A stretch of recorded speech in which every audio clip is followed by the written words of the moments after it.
ದ್ವಿತೀಯ ಪಿಯುಸಿಯ ಸೂಕ್ಷ್ಮ ಅರ್ಥಶಾಸ್ತ್ರದ ತರಗತಿಗೆ ತಮಗೆಲ್ಲರಿಗೂ ಸ್ವಾಗತ.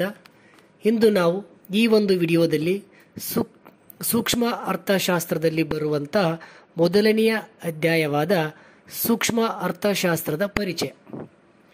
ಈ ಅಧ್ಯಾಯದಲ್ಲಿ ಬರುವಂಥ 1 ಮತ್ತು 2 ಅಂಕದ ಪ್ರಶ್ನೆಗಳ ಬಗ್ಗೆ ನಾವು ಚರ್ಚಿಸೋಣ. ಈ ಪ್ರಶ್ನೆಗಳು ಹೊಸ ಕ್ವಶನ್ ಬ್ಯಾಂಕಿಗೆ ಅನುಗುಣವಾಗಿ ಇರುತ್ತವೆ. ಇದರಲ್ಲಿ ಮೊದಲನೆಯದಾಗಿ ಸರಿಯಾದ ಉತ್ತರವನ್ನು ಆರಿಸಿ ಬರೆಯಿರಿ ಅಂತ ಬಹು ಆಯ್ಕೆಯ ಪ್ರಶ್ನೆಗಳು. ಪ್ರತಿಯೊಂದು ಪ್ರಶ್ನೆಗೆ 1 ಅಂಕ ಇರುತ್ತೆ. ಇದರಲ್ಲಿ ಮೊದಲನೆಯ ಪ್ರಶ್ನೆ, ಒಂದು ಆರ್ಥಿಕತೆಯ ಕೊರತೆಯ ಸಂಪನ್ಮೂಲಗಳು. ಆಯ್ಕೆ ಎ ಸ್ಪರ್ಧಾತ್ಮಕ ಬಳಕೆಯನ್ನು ಹೊಂದಿವೆ, ಆಯ್ಕೆ ಬಿ ಏಕ ಬಳಕೆಯನ್ನು ಹೊಂದಿವೆ, ಆಯ್ಕೆ ಸಿ ಪರಿಮಿತ ಬಳಕೆಯನ್ನು ಹೊಂದಿವೆ, ಆಯ್ಕೆ ಡಿ ಮಿತ ಬಳಕೆಯನ್ನು ಹೊಂದಿವೆ.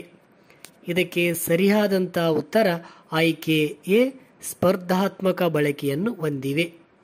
ಒಂದು ಆರ್ಥಿಕತೆಯ ಕೊರತೆಯ ಸಂಪನ್ಮೂಲಗಳು ಸ್ಪರ್ಧಾತ್ಮಕ ಬಳಕೆಯನ್ನು ಹೊಂದಿವೆ. ಎರಡನೆಯ ಪ್ರಶ್ನೆ, ಒಂದು ಆರ್ಥಿಕತೆಯು ಒಳಗೊಂಡಿರುವ ಕೇಂದ್ರೀಯ ಸಮಸ್ಯೆಗಳು. ಆಯ್ಕೆ ಎ ಏನನ್ನು ಉತ್ಪಾದಿಸಬೇಕು, ಆಯ್ಕೆ ಬಿ ಹೇಗೆ ಉತ್ಪಾದಿಸಬೇಕು, ಸಿ ಯಾರಿಗಾಗಿ ಉತ್ಪಾದಿಸಬೇಕು, ಡಿ ಮೇಲಿನ ಎಲ್ಲವೂ. ಇದಕ್ಕೆ ಸರಿಯಾದಂಥ ಉತ್ತರ ಆಯ್ಕೆ ಡಿ ಮೇಲಿನ ಎಲ್ಲವೂ. ಅಂದರೆ ಒಂದು ಆರ್ಥಿಕತೆ ಒಳಗೊಂಡಿರುವಂಥ ಕೇಂದ್ರೀಯ ಸಮಸ್ಯೆಗಳು ಏನನ್ನು ಉತ್ಪಾದಿಸಬೇಕು, ಹೇಗೆ ಉತ್ಪಾದಿಸಬೇಕು, ಯಾರಿಗಾಗಿ ಉತ್ಪಾದಿಸಬೇಕು. ಹಾಗಾಗಿ 3 ಸರಿಯಾಗಿರೋದ್ರಿಂದ ಇದಕ್ಕೆ ಸರಿಯಾದಂಥ ಉತ್ತರ ಆಯ್ಕೆ ಡಿ ಮೇಲಿನ ಎಲ್ಲವೂ. ಮೂರನೆಯ ಪ್ರಶ್ನೆ, ಈ ಕೆಳಗಿನ ಯಾವುದು ಸೂಕ್ಷ್ಮ ಅರ್ಥಶಾಸ್ತ್ರದ ಉದಾಹರಣೆಯಾಗಿದೆ. ಆಯ್ಕೆ ಎ ರಾಷ್ಟ್ರೀಯ ಆದಾಯ, ಬಿ ಅನುಭೋಗಿಯ ವರ್ತನೆ, ಸಿ ನಿರುದ್ಯೋಗ, ಡಿ ವಿದೇಶಿ ವ್ಯಾಪಾರ. ಇದಕ್ಕೆ ಸರಿಯಾದಂಥ ಉತ್ತರ ಆಯ್ಕೆ ಬಿ ಅನುಭೋಗಿಯ ವರ್ತನೆ. ಅಂದರೆ ಅನುಭೋಗಿಯ ವರ್ತನೆ ಇದು ಸೂಕ್ಷ್ಮ ಅರ್ಥಶಾಸ್ತ್ರಕ್ಕೆ ಉದಾಹರಣೆ. ಉಳಿದ ರಾಷ್ಟ್ರೀಯ ಆದಾಯ, ನಿರುದ್ಯೋಗ, ವಿದೇಶಿ ವ್ಯಾಪಾರಗಳೇನಿದಾವಲ್ಲ, ಈ 3 ಸಮಗ್ರ ಅರ್ಥಶಾಸ್ತ್ರಕ್ಕೆ ಉದಾಹರಣೆಗಳು. ಹಾಗಾಗಿ ಮೂರನೆಯ ಪ್ರಶ್ನೆಗೆ ಸರಿಯಾದಂಥ ಉತ್ತರ ಅನುಭೋಗಿಯ ವರ್ತನೆ. ನಂತರ 4ನೆಯ ಪ್ರಶ್ನೆ, ಸಾಂಪ್ರದಾಯಿಕವಾಗಿ ಅರ್ಥಶಾಸ್ತ್ರದ ವಿಷಯ ವಸ್ತುವನ್ನು ಈ 2 ವಿಶಾಲ ವಿಭಾಗಗಳಲ್ಲಿ ಅಧ್ಯಯನ ಮಾಡಲಾಗಿದೆ. ಆಯ್ಕೆ ಎ ಸೂಕ್ಷ್ಮ ಮತ್ತು ಸಮಗ್ರ ಅರ್ಥಶಾಸ್ತ್ರ, ಬಿ ವಾಸ್ತವಿಕ ಮತ್ತು ಮಾದರಿ ಅರ್ಥಶಾಸ್ತ್ರ, ಸಿ ನಿಗಮನ ಮತ್ತು ಅನುಗಮನ ವಿಧಾನ, ಡಿ ಮಾರುಕಟ್ಟೆ ಮತ್ತು ಮಿಶ್ರ ಆರ್ಥಿಕತೆ. ಇದಕ್ಕೆ ಸರಿಯಾದಂಥ ಉತ್ತರ ಸೂಕ್ಷ್ಮ ಮತ್ತು ಸಮಗ್ರ ಅರ್ಥಶಾಸ್ತ್ರ. ಆಯ್ಕೆ ಎ ಸರಿಯಾದಂಥ ಉತ್ತರ. ಸಾಂಪ್ರದಾಯಿಕವಾಗಿ ಅರ್ಥಶಾಸ್ತ್ರದ ವಿಷಯ ವಸ್ತುವನ್ನು ಸೂಕ್ಷ್ಮ ಮತ್ತು ಸಮಗ್ರ ಅರ್ಥಶಾಸ್ತ್ರ ಎಂದು ನಾವು 2 ವಿಶಾಲ ವಿಭಾಗಗಳಲ್ಲಿ ನಾವು ಅಧ್ಯಯನವನ್ನು ಮಾಡ್ತೇವೆ. ಹಾಗಾಗಿ ಈ ಒಂದು 4ನೆಯ ಪ್ರಶ್ನೆಗೆ ಸರಿಯಾದಂಥ ಉತ್ತರ ಆಯ್ಕೆ ಎ ಸೂಕ್ಷ್ಮ ಮತ್ತು ಸಮಗ್ರ ಅರ್ಥಶಾಸ್ತ್ರ. ನಂತರ ಮೇನ್ ಪ್ರಶ್ನೆ, ರೋಮನ್ ಅಂಕೆ 8, ಖಾಲಿ ಬಿಟ್ಟ ಸ್ಥಳವನ್ನು ಭರ್ತಿ ಮಾಡಿ ಅಂತ. ಬಿಟ್ಟ ಸ್ಥಳಗಳನ್ನು ಭರ್ತಿ ಮಾಡಿ. ಆವರಣದಲ್ಲಿ ಉತ್ತರಗಳನ್ನು ಕೊಟ್ಟಿರ್ತಾರೆ. ಕೆಳಗಡೆ ಕೊಟ್ಟಿರುವಂಥ ಪ್ರಶ್ನೆಗಳಿಗೆ ಈ ಬ್ರ್ಯಾಕೆಟಲ್ಲಿರುವಂಥ ಉತ್ತರಗಳಲ್ಲಿ ಯಾವುದು ಸರಿ ಇರುತ್ತೋ ಅದನ್ನು ನಾವು ಆಯ್ಕೆ ಮಾಡಿ ಬರಿಬೇಕು. ಮೊದಲನೆಯ ಪ್ರಶ್ನೆ ಹೀಗಿದೆ, ಬಿಟ್ಟ ಸ್ಥಳ, ಸಂಪನ್ಮೂಲಗಳ ಕೊರತೆಯು ಡ್ಯಾಶ್ ಸಮಸ್ಯೆಯನ್ನು ಹುಟ್ಟುಹಾಕುತ್ತದೆ. ಇದಕ್ಕೆ ಸರಿಯಾದಂಥ ಉತ್ತರ ಆಯ್ಕೆಯ ಸಂಪನ್ಮೂಲಗಳ ಕೊರತೆಯು ಆಯ್ಕೆಯ ಸಮಸ್ಯೆಯನ್ನು ಹುಟ್ಟುಹಾಕುತ್ತದೆ. ಹಾಗಾಗಿ ಸರಿಯಾದಂಥ ಉತ್ತರ ಯಾವುದು? ಆಯ್ಕೆಯ. 2ನೆಯ ಬಿಟ್ಟ ಸ್ಥಳ, ಕೇಂದ್ರೀಯ ಯೋಜಿತ ಆರ್ಥಿಕತೆಯಲ್ಲಿ ಎಲ್ಲ ಪ್ರಮುಖ ನಿರ್ಧಾರಗಳನ್ನು ಡ್ಯಾಶ್ ತೆಗೆದುಕೊಳ್ಳುತ್ತದೆ. ಇದಕ್ಕೆ ಸರಿಯಾದಂಥ ಉತ್ತರ ಸರ್ಕಾರವೇ. ಅಂದರೆ ಕೇಂದ್ರೀಯ ಯೋಜಿತ ಆರ್ಥಿಕತೆಯಲ್ಲಿ ಎಲ್ಲ ಪ್ರಮುಖ ನಿರ್ಧಾರಗಳನ್ನು ಸರ್ಕಾರವೇ ತೆಗೆದುಕೊಳ್ಳುತ್ತದೆ. 3ನೇಯದು ಡ್ಯಾಶ್ ಎಂಬುದು ಆರ್ಥಿಕ ಪ್ರತಿನಿಧಿಗಳು ಪರಸ್ಪರ ತಮ್ಮ ನಿಧಿ ಅಥವಾ ಉತ್ಪನ್ನಗಳನ್ನು ಮುಕ್ತವಾಗಿ ವಿನಿಮಯ ಮಾಡಿಕೊಳ್ಳುವ ಸಮೂಹವಾಗಿದೆ. ಇದಕ್ಕೆ ಸರಿಯಾದಂಥ ಉತ್ತರ ಮಾರುಕಟ್ಟೆ ಆರ್ಥಿಕತೆ. ಅಂದರೆ ಮಾರುಕಟ್ಟೆ ಆರ್ಥಿಕತೆ ಎಂಬುದು ಆರ್ಥಿಕ ಪ್ರತಿನಿಧಿಗಳು ಪರಸ್ಪರ ತಮ್ಮ ನಿಧಿ ಅಥವಾ ಉತ್ಪನ್ನಗಳನ್ನು ಮುಕ್ತವಾಗಿ ವಿನಿಮಯ ಮಾಡಿಕೊಳ್ಳುವ ಸಮೂಹವಾಗಿದೆ. ನಂತರ 4ನೇದು, ವಾಸ್ತವವಾಗಿ ಎಲ್ಲ ಆರ್ಥಿಕತೆಗಳು ಡ್ಯಾಶ್ ಆರ್ಥಿಕತೆಗಳಾಗಿವೆ. ಇದಕ್ಕೆ ಸರಿಯಾದಂಥ ಉತ್ತರ ಮಿಶ್ರ ಆರ್ಥಿಕತೆ. ಅಂದರೆ ವಾಸ್ತವವಾಗಿ ಎಲ್ಲ ಆರ್ಥಿಕತೆಗಳು ಮಿಶ್ರ ಆರ್ಥಿಕತೆಗಳಾಗಿವೆ. ನಮ್ಮ ಭಾರತದ ಸಹಿತ ಮಿಶ್ರ ಆರ್ಥಿಕತೆ. ನಂತರ ಮೇನ್ ಪ್ರಶ್ನೆ ರೋಮನ್ ಅಂಕೆ 3 ವಂದಿಸಿ ಬರೆಯಿರಿ ಅಂತ. ಎ ಭಾಗದಲ್ಲಿ ಕೊಟ್ಟಿರುವಂಥ ಪ್ರಶ್ನೆಗಳಿಗೆ ಸರಿ ಒಂದು, ಬಿ ಭಾಗದಲ್ಲಿರುವ ಸರಿ ಒಂದು ಅಂತ ಪ್ರಶ್ನೆಯ ಉತ್ತರವನ್ನು ಆರಿಸಿ ನಾವು ಬರೀಬೇಕು. ಎ ಭಾಗದಲ್ಲಿ ಮಾರುಕಟ್ಟೆ ಅರ್ಥವ್ಯವಸ್ಥೆ, ಶಿಕ್ಷಕರ ಸೇವೆ, ಕೇಂದ್ರೀಯ ಯೋಜಿತ ಆರ್ಥಿಕತೆ, ವಾಸ್ತವಿಕ ಅರ್ಥಶಾಸ್ತ್ರ, ಮಾದರಿ ಅರ್ಥಶಾಸ್ತ್ರ ಅಂತ 5 ಕೊಟ್ಟಿದ್ದಾರೆ. ಬಿ ಪಾರ್ಟಲ್ಲಿ ಸರ್ಕಾರ, ಖಾಸಗಿ ಒಡೆತನ, ಕೌಶಲ್ಯ, ಕಾರ್ಯತಂತ್ರಗಳ ಮೌಲ್ಯಮಾಪನ, ಕಾರ್ಯತಂತ್ರಗಳ ಕಾರ್ಯನಿರ್ವಹಣೆ ಅಂತ ಬಿ ಪಾರ್ಟಲ್ಲಿ ಕೂಡ 5 ಕೊಟ್ಟಿದ್ದಾರೆ. ಎ ಪಾರ್ಟಲ್ಲಿ ಮೊದಲನೆಯದು ಮಾರುಕಟ್ಟೆ ಅರ್ಥವ್ಯವಸ್ಥೆ ಅಂತಿದೆ. ಇದಕ್ಕೆ ಬಿ ಭಾಗದಲ್ಲಿ ಸರಿಯಾದಂಥ ಉತ್ತರ ಖಾಸಗಿ ಒಡೆತನ. ಮಾರುಕಟ್ಟೆ ಅರ್ಥವ್ಯವಸ್ಥೆ ಖಾಸಗಿ ಒಡೆತನ. ನಂತರ 2ನೇದು ಶಿಕ್ಷಕರ ಸೇವೆ. ಇದಕ್ಕೆ ಸರಿಯಾದ ಉತ್ತರ ಬಿ ಭಾಗದಲ್ಲಿ ಕೌಶಲ್ಯ. ಸಿ ಕೌಶಲ್ಯ ಇದೆಯಲ್ಲ, ಇದು ಸರಿಯಾದಂಥ ಉತ್ತರ. ನಂತರ 3ನೇದು ಕೇಂದ್ರೀಯ ಯೋಜಿತ ಆರ್ಥಿಕತೆ. ಇದಕ್ಕೆ ಸರಿಯಾದಂಥ ಉತ್ತರ ಬಿ ಭಾಗದಲ್ಲಿ ಸರ್ಕಾರ. ಕೇಂದ್ರೀಯ ಯೋಜಿತ ಆರ್ಥಿಕತೆ ಬಿ ಭಾಗದಲ್ಲಿ ಸರಿಯಾದ ಉತ್ತರ ಸರ್ಕಾರ. ನಂತರ 4ನೇದು ವಾಸ್ತವಿಕ ಅರ್ಥಶಾಸ್ತ್ರ. ಇದಕ್ಕೆ ಬಿ ಭಾಗದಲ್ಲಿ ಸರಿಯಾದಂಥ ಉತ್ತರ ಕಾರ್ಯತಂತ್ರಗಳ ಕಾರ್ಯನಿರ್ವಹಣೆ. 5ನೇದು ಮಾದರಿ ಅರ್ಥಶಾಸ್ತ್ರ. ಬಿ ಭಾಗದಲ್ಲಿ ಅದಕ್ಕೆ ಸರಿಯಾದಂಥ ಉತ್ತರ ಕಾರ್ಯತಂತ್ರಗಳ ಮೌಲ್ಯಮಾಪನ. ಇಷ್ಟು ವಂದಿಸಿ ಬರೆಯಿರಿ. ನಂತರ ಮೇನ್ ಪ್ರಶ್ನೆ ರೋಮನ್ ಅಂಕೆ 4 ಕೆಳಗಿನ ಪ್ರಶ್ನೆಗಳಿಗೆ ಒಂದು ವಾಕ್ಯ ಅಥವಾ ಪದದಲ್ಲಿ ಉತ್ತರಿಸಿ ಅಂತ. ಪ್ರತಿಯೊಂದು ಪ್ರಶ್ನೆಗೆ 1 ಅಂಕ ಇರುತ್ತೆ. ಇದರಲ್ಲಿ ಮೊದಲನೆಯ ಪ್ರಶ್ನೆ ಆಯ್ಕೆಯ ಸಮಸ್ಯೆ ಏಕೆ ಉದ್ಭವಿಸುತ್ತದೆ ಅಂತ. ಇದಕ್ಕೆ ಉತ್ತರ ಸಂಪನ್ಮೂಲಗಳು ಕೊರತೆಯಲ್ಲಿದ್ದು ಅವು ಸ್ಪರ್ಧಾತ್ಮಕ ಬಳಕೆಯನ್ನು ಹೊಂದಿರುವುದರಿಂದ ಆಯ್ಕೆಯ ಸಮಸ್ಯೆ ಉದ್ಭವಿಸುತ್ತದೆ. ಅಂದರೆ ಸಂಪನ್ಮೂಲಗಳು ಕೊರತೆಯಲ್ಲಿದ್ದು ಅಂದರೆ ಮಿತವಾಗಿದ್ದು ಇರುವಂಥ ಸಂಪನ್ಮೂಲಗಳು ಸ್ಪರ್ಧಾತ್ಮಕ ಅಥವಾ ಪರ್ಯಾಯ ಬಳಕೆಯನ್ನು ಹೊಂದಿರುವುದರಿಂದ ನಮಗೆ ಆಯ್ಕೆಯ ಸಮಸ್ಯೆ ಉದ್ಭವ ಆಗುತ್ತೆ. ನಂತರ 2ನೆಯ ಪ್ರಶ್ನೆ ಮಾರುಕಟ್ಟೆ ಆರ್ಥಿಕತೆಗೆ ಒಂದು ಉದಾಹರಣೆ ನೀಡಿ ಅಂತ ಹೇಳ್ಯಾರೆ. ಅಂದರೆ ಯಾವ ಯಾವ ದೇಶಗಳಲ್ಲಿ ಮಾರುಕಟ್ಟೆ ಆರ್ಥಿಕತೆ ಇದೆ ಅನ್ನೋದನ್ನು ಯಾವುದಾದ್ರೂ ಒಂದು ಉದಾಹರಣೆಯನ್ನು ಕೊಡಿ ಅಂತ ಕೇಳಿದ್ದಾರೆ. ಉತ್ತರ ಅಮೇರಿಕ ಸಂಯುಕ್ತ ಸಂಸ್ಥಾನ, ಜಪಾನ್, ಆಸ್ಟ್ರೇಲಿಯಾ ಇತ್ಯಾದಿ ರಾಷ್ಟ್ರಗಳಲ್ಲಿ ಮಾರುಕಟ್ಟೆ ಆರ್ಥಿಕತೆ ಇದೆ. ಈ 3 ದೇಶಗಳಲ್ಲಿ ಯಾವುದಾದ್ರೂ ಒಂದು ಬರೆದ್ರೆ ಸಾಕು. ಅಮೇರಿಕ ಸಂಯುಕ್ತ ಸಂಸ್ಥಾನದಲ್ಲಿಯೂ ಸಹಿತ ಮಾರುಕಟ್ಟೆ ಆರ್ಥಿಕತೆ ಇದೆ. ಜಪಾನ್ ಮತ್ತು ಆಸ್ಟ್ರೇಲಿಯಾದಲ್ಲಿಯೂ ಸಹಿತ ಮಾರುಕಟ್ಟೆ ಆರ್ಥಿಕ ವ್ಯವಸ್ಥೆ ಇದೆ. 3ನೆಯ ಪ್ರಶ್ನೆ ಉತ್ಪಾದನಾ ಸಾಧ್ಯತಾ ಗಣವನ್ನು ಏನೆಂದು ಅರ್ಥೈಸುವಿರಿ?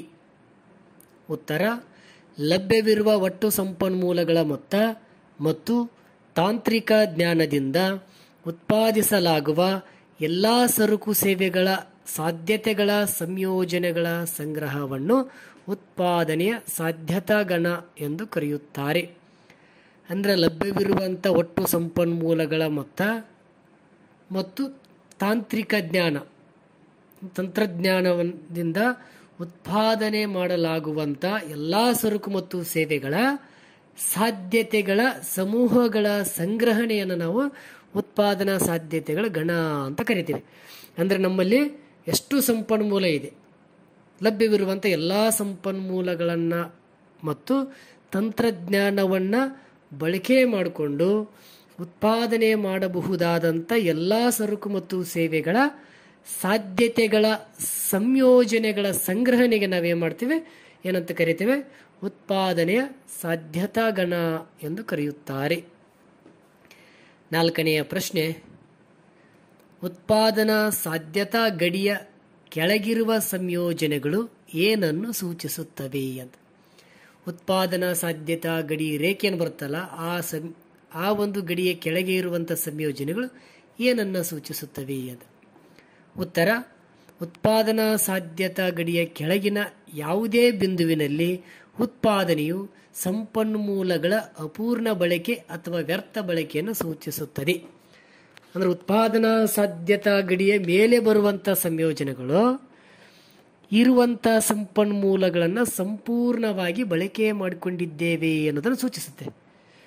ಆ ಒಂದು ಉತ್ಪಾದನಾ ಸಾಧ್ಯತೆಯ ಗಡಿಯ ರೇಖೆಗಿಂತ ಕೆಳಗಡೆ ಇರುವಂಥ ಸಂಯೋಜನೆಗಳು ಇರುವಂಥ ಸಂಪನ್ಮೂಲಗಳನ್ನು ನಾವು ಎಷ್ಟು ಸಂಪನ್ಮೂಲ ಇದೋ ಅದಕ್ಕಿಂತ ಕಡಿಮೆ ಪ್ರಮಾಣದಲ್ಲಿ ನಾವು ಬಳಕೆ ಮಾಡಿಕೊಳ್ತಾ ಇದ್ದೀವಿ. ಅಂದರೆ ಇನ್ನಿಷ್ಟು ಸಂಪನ್ಮೂಲ ಉತ್ಪಾದನಾ ಚಟುವಟಿಕೆಯಲ್ಲಿ ಭಾಗಿಯಾಗದೆ ಹಂಗೆ ಇದೆ, ಉಳಿದುಕೊಂಡಿದೆ ಅಂತ ಅರ್ಥ. ಅಂದರೆ ಅಪೂರ್ಣ ಬಳಕೆ, ಸಂಪನ್ಮೂಲಗಳನ್ನು ಸಂಪೂರ್ಣವಾಗಿ ನಾವು ಬಳಕೆ ಮಾಡಿಕೊಂಡಿಲ್ಲ, ಅಪೂರ್ಣವಾಗಿ ಬಳಕೆ ಮಾಡಿಕೊಂಡಿದ್ದೀವಿ ಅಂತ ಅರ್ಥ.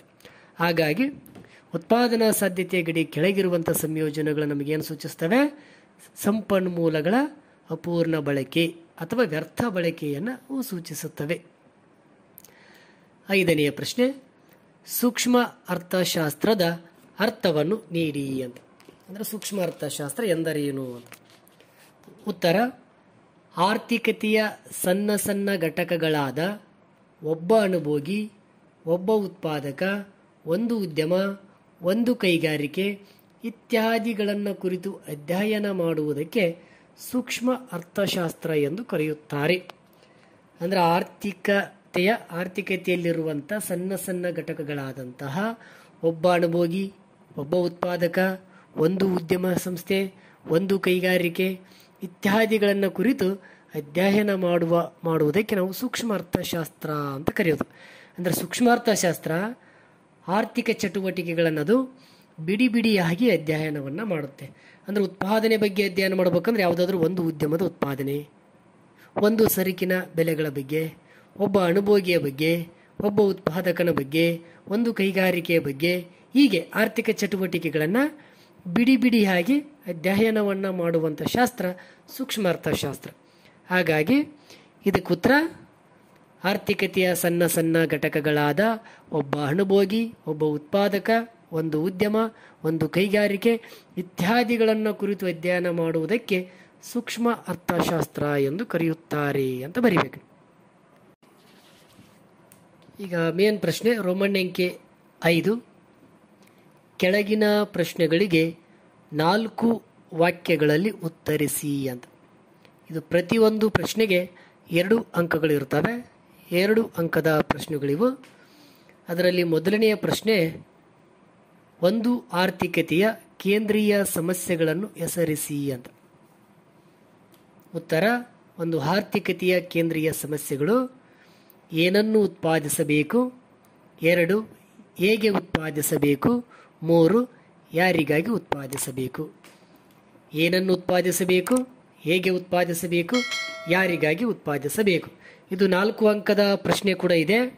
ಆ 4 ಅಂಕದ ಪ್ರಶ್ನೆಯನ್ನು ನಾನು ನನ್ನ ಯೂಟ್ಯೂಬ್ ಚಾನಲಲ್ಲಿ ಹಾಕಿದ್ದೀನಿ. ಓಪನ್ ಮಾಡಿ ಆ 4 ಅಂಕದ ಪ್ರಶ್ನೆಗಳನ್ನು ನೋಡಿ. ಇದರ ಕಂಪ್ಲೀಟಾಗಿ ಏನನ್ನು ಉತ್ಪಾದಿಸಬೇಕು, ಇದು ಆಯ್ಕೆಗೆ ಸಂಬಂಧಪಟ್ಟಿರುವಂಥ ಪ್ರಶ್ನೆ. ಹೇಗೆ ಉತ್ಪಾದಿಸಬೇಕು, ಇದು ತಂತ್ರಜ್ಞಾನಕ್ಕೆ ಸಂಬಂಧಪಟ್ಟಿರುವಂಥ ಪ್ರಶ್ನೆ. ಯಾರಿಗಾಗಿ ಉತ್ಪಾದಿಸಬೇಕು, ಇದು ವಿತರಣೆಗೆ ಸಂಬಂಧಿಸಿದಂಥ ಪ್ರಶ್ನೆ. ಕಂಪ್ಲೀಟಾಗಿ ಈ 3 ಪಾಯಿಂಟ್ಸ್ಗಳ ಬಗ್ಗೆ ಆ ಒಂದು 4 ಅಂಕದ ಪ್ರಶ್ನೆಯಲ್ಲಿ ವಿಡಿಯೋದಲ್ಲಿ ನಿಮಗೆ ಎಕ್ಸ್ಪ್ಲೇನ್ ಇದೆ. ಆ ವಿಡಿಯೋ ನೋಡಿ. ಪ್ರಶ್ನೆ 2, ಮೂಲ ಆರ್ಥಿಕ ಚಟುವಟಿಕೆಗಳನ್ನು ಪಟ್ಟಿ ಮಾಡಿ ಅಂತಿದೆ. ಉತ್ತರ, 1 ಸರಕು ಸೇವೆಗಳ ಉತ್ಪಾದನೆ, 2 ವಿನಿಮಯ, 3 ಅನುಭೋಗ. ಈ 3 ಮೂಲ ಆರ್ಥಿಕ ಚಟುವಟಿಕೆಗಳು. ಪ್ರಶ್ನೆ 3, ಉತ್ಪಾದನಾ ಸಾಧ್ಯತಾ ಗಡಿ ಎಂದರೇನು? ಉತ್ತರ: ಆರ್ಥಿಕತೆಯು ತನ್ನ ಸಂಪನ್ಮೂಲಗಳನ್ನು ಸಂಪೂರ್ಣವಾಗಿ ಬಳಸಿಕೊಂಡು ಉತ್ಪಾದಿಸಬಹುದಾದ ಎರಡು ಸರಕುಗಳ ಸಂಯೋಜನೆಯನ್ನು ಉತ್ಪಾದನಾ ಸಾಧ್ಯತಾ ಗಡಿ ಎಂದು ಕರೆಯುತ್ತಾರೆ. ಅಂದರೆ ಉತ್ಪಾದನಾ ಸಾಧ್ಯತಾ ಗಡಿ ಅಂದ್ರೆ ಒಂದು ದೇಶದ ಆರ್ಥಿಕತೆ ತನ್ನಲ್ಲಿ ಲಭ್ಯವಿರುವಂಥ ಸಂಪನ್ಮೂಲಗಳನ್ನು ಸಂಪೂರ್ಣವಾಗಿ ಬಳಕೆ ಮಾಡಿಕೊಂಡು ಉತ್ಪಾದನೆ ಮಾಡಬಹುದಾದಂತಹ ಎರಡು ಸರಕುಗಳ ಸಂಯೋಜನೆಗಳನ್ನು ನಾವು ಉತ್ಪಾದನಾ ಸಾಧ್ಯತಾ ಗಡಿ ಅಂತ ಕರೆಯೋದು. 4ನೇ ಪ್ರಶ್ನೆ, ಮಿಶ್ರ ಆರ್ಥಿಕತೆ ಎಂದರೇನು? ಒಂದು ಉದಾಹರಣೆ ಕೊಡಿ ಅಂತಿದೆ. ಉತ್ತರ: ಕೆಲವು ಪ್ರಮುಖ ನಿರ್ಧಾರಗಳನ್ನು ಸರ್ಕಾರವೇ ತೆಗೆದುಕೊಳ್ಳುವ ಮತ್ತು ಆರ್ಥಿಕ ಚಟುವಟಿಕೆಗಳು ಮಾರುಕಟ್ಟೆ ಮೂಲಕ ನಡೆಯುವ ಆರ್ಥಿಕತೆಯನ್ನು ಮಿಶ್ರ ಆರ್ಥಿಕತೆ ಎನ್ನುತ್ತಾರೆ. ಅಂದರೆ ಕೆಲವು ಪ್ರಮುಖ ನಿರ್ಧಾರಗಳನ್ನು ಸರ್ಕಾರವೇ ತೆಗೆದುಕೊಳ್ಳುತ್ತಾ ಜೊತೆಗೆ ಆರ್ಥಿಕ ಚಟುವಟಿಕೆಗಳು ಮಾರುಕಟ್ಟೆಯ ಮೂಲಕವೇ ನಡೀತಾ ಇದ್ದರೆ ಅಂತಹ ಒಂದು ಆರ್ಥಿಕತೆಗೆ ನಾವು ಮಿಶ್ರ ಆರ್ಥಿಕತೆ ಅಂತ ಕರಿತೇವೆ. ಇದು ನಮ್ಮ ಭಾರತದಲ್ಲಿ ಇದೆ. ಹಾಗಾಗಿ ಉದಾಹರಣೆ ಭಾರತದಲ್ಲಿ ಮಿಶ್ರ ಆರ್ಥಿಕತೆ ಇದೆ. 5ನೇ ಪ್ರಶ್ನೆ, ವಾಸ್ತವಿಕ ಮತ್ತು ಮಾದರಿ ಅರ್ಥಶಾಸ್ತ್ರದ ನಡುವಿನ ಭಿನ್ನತೆಯನ್ನು ತಿಳಿಸಿ ಅಂತಿದೆ. ವಾಸ್ತವಿಕ ಮತ್ತು ಮಾದರಿ ಅರ್ಥಶಾಸ್ತ್ರ ನಡುವಿನ ಭಿನ್ನತೆ, ವ್ಯತ್ಯಾಸ ಅಂತ. ವಾಸ್ತವಿಕ ಅರ್ಥಶಾಸ್ತ್ರ ಮತ್ತು ಮಾದರಿ ಅರ್ಥಶಾಸ್ತ್ರ. ವಾಸ್ತವಿಕ ಅರ್ಥಶಾಸ್ತ್ರದಲ್ಲಿ ಮೊದಲನೆಯದಾಗಿ ಈ ವಾಸ್ತವಿಕ ಅರ್ಥಶಾಸ್ತ್ರ ವಿವಿಧ ಕಾರ್ಯತಂತ್ರಗಳು ಹೇಗೆ ಕಾರ್ಯನಿರ್ವಹಿಸುತ್ತವೆ ಎಂದು ಅಧ್ಯಯನವನ್ನು ಮಾಡುತ್ತೆ. ಅದೇ ಮಾದರಿ ಅರ್ಥಶಾಸ್ತ್ರ ವಿವಿಧ ಕಾರ್ಯತಂತ್ರಗಳು ಅಪೇಕ್ಷಣೀಯವಾಗಿವೆಯೋ ಅಥವಾ ಇಲ್ಲವೇ ಎಂದು ತಿಳಿಯಲು ಈ ಒಂದು ಮಾದರಿ ಅರ್ಥಶಾಸ್ತ್ರ ಪ್ರಯತ್ನ ಪಡುತ್ತೆ. ನಂತರ ವಾಸ್ತವಿಕ ಅರ್ಥಶಾಸ್ತ್ರವು ನೈಜ ಸ್ಥಿತಿಯ ಅಧ್ಯಯನವಾಗಿದೆ. ಅಂದರೆ ನೈಜ ಸ್ಥಿತಿ ಏನಿರುತ್ತೋ ಅದರ ಬಗ್ಗೆ ವಾಸ್ತವಿಕ ಅರ್ಥಶಾಸ್ತ್ರ ಅಧ್ಯಯನ ಮಾಡುತ್ತೆ. ನಂತರ ಮಾದರಿ ಅರ್ಥಶಾಸ್ತ್ರವು ಸರಿ ಅಥವಾ ತಪ್ಪುಗಳ ಕುರಿತು ಮಾದರಿ ಅರ್ಥಶಾಸ್ತ್ರ ಅಧ್ಯಯನವನ್ನು ಮಾಡುತ್ತೆ. ವಾಸ್ತವಿಕ ಅರ್ಥಶಾಸ್ತ್ರಕ್ಕೆ ಉದಾಹರಣೆ ಅಂದರೆ ಮೂಲ ಶಿಕ್ಷಣಕ್ಕೆ ಸರ್ಕಾರ ನೀಡುತ್ತಿರುವ ಸಹಾಯಧನ ಕಡಿಮೆಗೊಳಿಸಿದರೆ ಹೆಚ್ಚಿನ ಮಕ್ಕಳು ಶಾಲೆ ಬಿಡುವರು. ಮಾದರಿ ಅರ್ಥಶಾಸ್ತ್ರಕ್ಕೆ ಉದಾಹರಣೆ ಅಂದರೆ ಸರ್ಕಾರವು ಎಲ್ಲರಿಗೂ ಮೂಲ ಶಿಕ್ಷಣವನ್ನು ಕಡ್ಡಾಯವಾಗಿ ಒದಗಿಸಬೇಕು ಅನ್ನೋದು. ಪ್ರಶ್ನೆ 6, ಸೂಕ್ಷ್ಮ ಮತ್ತು ಸಮಗ್ರ ಅರ್ಥಶಾಸ್ತ್ರಗಳ ನಡುವಿನ ವ್ಯತ್ಯಾಸವನ್ನು ತಿಳಿಸಿ ಅಂತ ಇದೆ. ಉತ್ತರ: ಸೂಕ್ಷ್ಮ ಮತ್ತು ಸಮಗ್ರ ಅರ್ಥಶಾಸ್ತ್ರ. ಸೂಕ್ಷ್ಮ ಅರ್ಥಶಾಸ್ತ್ರವು ಆರ್ಥಿಕತೆಯ ಸಣ್ಣ ಘಟಕಗಳ ಬಗ್ಗೆ ಕುಲಂಕುಷವಾಗಿ ಅಧ್ಯಯನ ಮಾಡುವ ಒಂದು ಶಾಸ್ತ್ರ. ಅಂದರೆ ಆರ್ಥಿಕ ಚಟುವಟಿಕೆಗಳನ್ನು ಸಣ್ಣ ಘಟಕಗಳಾಗಿ ಅಧ್ಯಯನವನ್ನು ಮಾಡುವಂಥ ಶಾಸ್ತ್ರ ಸೂಕ್ಷ್ಮ ಅರ್ಥಶಾಸ್ತ್ರ. ಸಮಗ್ರ ಅರ್ಥಶಾಸ್ತ್ರ ಆರ್ಥಿಕತೆಯನ್ನು ಒಟ್ಟಾರೆಯಾಗಿ ಅಧ್ಯಯನವನ್ನು ಮಾಡುತ್ತೆ. ಈಗ ಸೂಕ್ಷ್ಮ ಅರ್ಥಶಾಸ್ತ್ರಕ್ಕೆ ಉದಾಹರಣೆ ಹೇಳ್ಬೇಕಂದ್ರೆ ಒಬ್ಬ ಅನುಭೋಗಿ, ಒಬ್ಬ ಉತ್ಪಾದಕ, ಒಂದು ಉದ್ಯಮ ಇತ್ಯಾದಿಗಳ ಬಗ್ಗೆ ಅದು ಅಧ್ಯಯನ ಮಾಡುತ್ತೆ. ಸಮಗ್ರ ಅರ್ಥಶಾಸ್ತ್ರ ಬೇಡಿಕೆಗಳ ಬಗ್ಗೆ ಅಧ್ಯಯನ ಮಾಡಬೇಕಂದ್ರೆ ಸಮಗ್ರ ಬೇಡಿಕೆ, ಸಮಗ್ರ ಉತ್ಪಾದನೆ, ಸಮಗ್ರ ಬೆಲೆಗಳ ಮಟ್ಟ ಇತ್ಯಾದಿಗಳ ಬಗ್ಗೆ ಅಧ್ಯಯನ ಮಾಡುತ್ತೆ. ಈ ಸೂಕ್ಷ್ಮ ಅರ್ಥಶಾಸ್ತ್ರದಲ್ಲಿ ಬೇಡಿಕೆ ಬಗ್ಗೆ ಅಧ್ಯಯನ ಮಾಡೋದು ನಾವು ಕೇವಲ ಯಾವುದಾದ್ರೂ ಒಂದು ಸರಕಿಗಿರುವ ಬೇಡಿಕೆ ಬಗ್ಗೆ ನಾವು ಅಧ್ಯಯನ ಮಾಡ್ತೇವೆ. ಅದೇ ಸಮಗ್ರ ಅರ್ಥಶಾಸ್ತ್ರದಲ್ಲಿ ದೇಶದಲ್ಲಿರುವಂಥ ಎಲ್ಲ ಸರಕು ಸೇವೆಗಳ ಸಮಗ್ರ ಬೇಡಿಕೆ ಬಗ್ಗೆ ನಾವು ಅಧ್ಯಯನ ಮಾಡ್ತೇವೆ. ಸೂಕ್ಷ್ಮ ಅರ್ಥಶಾಸ್ತ್ರದಲ್ಲಿ ಉತ್ಪಾದನೆ ಬಗ್ಗೆ ಅಧ್ಯಯನ ಮಾಡಬೇಕಂದ್ರೆ ಯಾವುದಾದ್ರೂ ಒಬ್ಬ ಉತ್ಪಾದಕ ಅಥವಾ ಒಂದು ಉದ್ಯಮ ಘಟಕದ ಉತ್ಪಾದನೆಯ ಬಗ್ಗೆ ನಾವು ಅಧ್ಯಯನ ಮಾಡ್ತೇವೆ. ಅದೇ ಸಮಗ್ರ ಅರ್ಥಶಾಸ್ತ್ರದಲ್ಲಿ ಇಡೀ ದೇಶದ ಸಮಗ್ರ ಉತ್ಪಾದನೆ ಎಷ್ಟಿದೆ ಅಂತ ನಾವು ಅಧ್ಯಯನವನ್ನು ಮಾಡ್ತೇವೆ. ಸೂಕ್ಷ್ಮ ಅರ್ಥಶಾಸ್ತ್ರಗಳಲ್ಲಿ ಬೆಲೆಗಳ ಬಗ್ಗೆ ನಾವು ಹೇಗೆ ಅಧ್ಯಯನ ಮಾಡ್ತೀವಿ ಅಂದರೆ ಯಾವುದಾದರೂ ಒಂದು ವಸ್ತುವಿನ ಬೆಲೆ ಹೇಗಿದೆ ಅಂತ ನಾವು ಒಂದು ವಸ್ತುವಿನ ತಗೊಂಡು ಅದರ ಬೆಲೆಯ ಬಗ್ಗೆ ಅಧ್ಯಯನ ಮಾಡ್ತೇವೆ. ಆದರೆ ಸಮಗ್ರ ಅರ್ಥಶಾಸ್ತ್ರದಲ್ಲಿ ಇಡೀ ದೇಶದಲ್ಲಿರುವಂಥ ಎಲ್ಲ ಸರಕು ಸೇವೆಗಳ ಸಮಗ್ರ ಬೆಲೆಗಳ ಮಟ್ಟಗಳ ಬಗ್ಗೆ ನಾವು ಅಧ್ಯಯನವನ್ನು ಮಾಡ್ತೇವೆ. ಹಾಗಾಗಿ ಸೂಕ್ಷ್ಮ ಅರ್ಥಶಾಸ್ತ್ರ. ಎರಡನೆಯದಾಗಿ ಸೂಕ್ಷ್ಮ ಅರ್ಥಶಾಸ್ತ್ರವು ಸಂಕುಚಿತ ವ್ಯಾಪ್ತಿಯನ್ನು ಹೊಂದಿದೆ. ಯಾಕಂದ್ರೆ ಇದು ಆರ್ಥಿಕ ಚಟುವಟಿಕೆಗಳನ್ನು ಬಿಡಿ ಬಿಡಿ ಹಾಗೆ ಅಧ್ಯಯನವನ್ನು ಮಾಡೋದ್ರಿಂದ ಇದರ ವ್ಯಾಪ್ತಿ ಸಂಕುಚಿತ ಸೀಮಿತ ವ್ಯಾಪ್ತಿಯನ್ನು ಹೊಂದಿದೆ. ಸಮಗ್ರ ಅರ್ಥಶಾಸ್ತ್ರವು ವಿಶಾಲವಾದಂಥ ಒಂದು ವ್ಯಾಪ್ತಿಯನ್ನು ಹೊಂದಿದೆ. ಯಾಕಂದರೆ ಇಡೀ ಆರ್ಥಿಕ ಚಟುವಟಿಕೆಗಳನ್ನು ಒಟ್ಟಾರೆಯಾಗಿ ಇಡೀ ಆಗಿ ಅಧ್ಯಯನ ಮಾಡೋದ್ರಿಂದ ಸಮಗ್ರ ಅರ್ಥಶಾಸ್ತ್ರದ ವ್ಯಾಪ್ತಿ ವಿಶಾಲವಾಗಿ ಇದೆ. ಸೂಕ್ಷ್ಮ ಅರ್ಥಶಾಸ್ತ್ರವು ಭಾಗಶಃ ಸಮತೋಲನ ವಿಶ್ಲೇಷಣೆಯಾಗಿದೆ. ಸೂಕ್ಷ್ಮ ಅರ್ಥಶಾಸ್ತ್ರ ಭಾಗಶಃ ಸಮತೋಲನ ವಿಶ್ಲೇಷಣೆಯಾಗಿದೆ. ಸಮಗ್ರ ಅರ್ಥಶಾಸ್ತ್ರವು ಸಾಮಾನ್ಯ ಸಮತೋಲನ ವಿಶ್ಲೇಷಣೆಯಾಗಿದೆ. ಇಷ್ಟು ಈ ಒಂದು ಅಧ್ಯಾಯದಲ್ಲಿ ಬರುವಂಥ 1 ಮತ್ತು 2 ಅಂಕದ ಪ್ರಶ್ನೆಗಳು. ಈ ವಿಡಿಯೋ ನಿಮಗೆ ಇಷ್ಟ ಆದರೆ ಲೈಕ್ ಮಾಡಿರಿ, ನಿಮ್ಮ ಸ್ನೇಹಿತರಿಗೂ ಸಹಿತ ಈ ವಿಡಿಯೋ ಶೇರ್ ಮಾಡಿರಿ. ಹಾಗೆ ನನ್ನ ಚಾನಲನ್ನು ಸಬ್ಸ್ಕ್ರೈಬ್ ಮಾಡಿಕೊಳ್ಳ್ರಿ. ಪಕ್ಕದಲ್ಲೇ ಇರುವಂಥ ಬೆಲ್ ಬಟನನ್ನು ಕ್ಲಿಕ್ ಮಾಡಿ. ನಾನು ಹಾಕುವಂಥ ಎಲ್ಲ ಹೊಸ ವಿಡಿಯೋಗಳ ನೋಟಿಫಿಕೇಷನ್ ನಿಮಗೆ ಬರುತ್ತೆ. ನಂತರ ನಾವು 2ನೇ ಅಧ್ಯಾಯದೊಂದಿಗೆ ಮುಂದಿನ ವಿಡಿಯೋದಲ್ಲಿ ಮತ್ತೆ ಭೇಟಿಯಾಗೋಣ. ಧನ್ಯವಾದಗಳು.